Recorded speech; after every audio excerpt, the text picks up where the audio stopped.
Sunrise. 16 World War II veterans are heading to Europe. Now, this is to mark the 75th anniversary of D-Day and the Battle of Normandy. Wendy Gillette has their story. The bullets are all around me, and no bullet found my name. Nearly 75 years ago, Frank DeVita landed on Omaha Beach in Normandy, France on D-Day and witnessed his comrades falling around him. Why am I alive and they're dead? Why?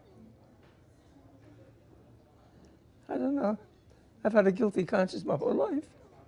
He was just 19 years old. Today, he's 94. He only started talking about what he witnessed 5 years ago. They were 18, 19, 20 years old.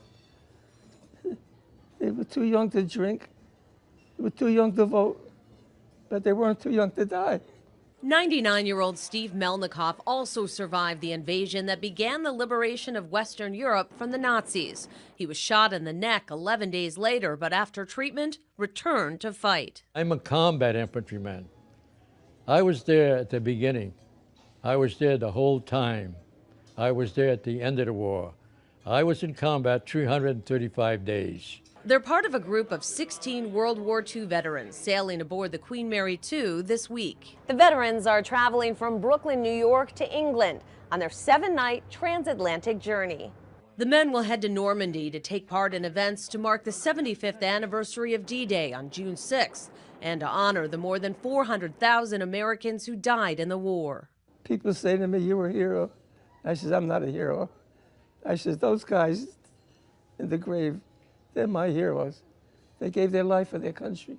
They may not consider themselves heroes, but the greatest generation fought to secure freedom for generations to come. Wendy Gillette, CBS News, Brooklyn, New York. Traffic still green on the flow map if you're traveling in from the east or west sides of Oahu. But for windward drivers, just a reminder, because of today's holiday, the townbound contraflow is not open along Pali Highway. That's scheduled to reopen tomorrow morning. For now, you'll stay with the Like or the H3. And our other hot spot of the morning is out of Eva Beach. We still have this critical crash investigation underway. The left northbound lane, 2 left northbound lanes blocked off on Fort Weaver Road prior to Launui. Traffic is backed up to A'awa Drive. Let's get the latest on our Monday forecast with Guy Huggy.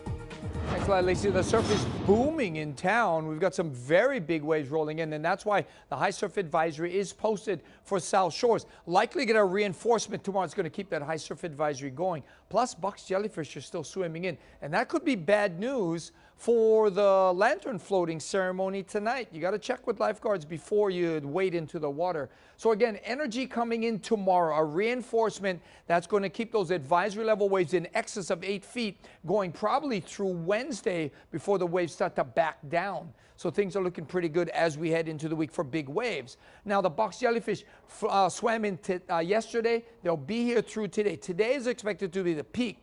That means tomorrow they'll still be around to some extent, and they should be gone by Wednesday, but just to be sure, check with lifeguards if you're going out to the beach, Sandy Beach, Hanauma Bay, Waikiki, and Ala Moana especially, but they have been known to swim as far down as Yokohama Bay.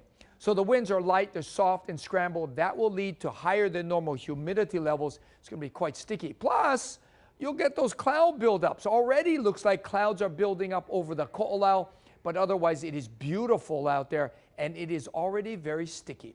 You're watching Sunrise. We'll be right back.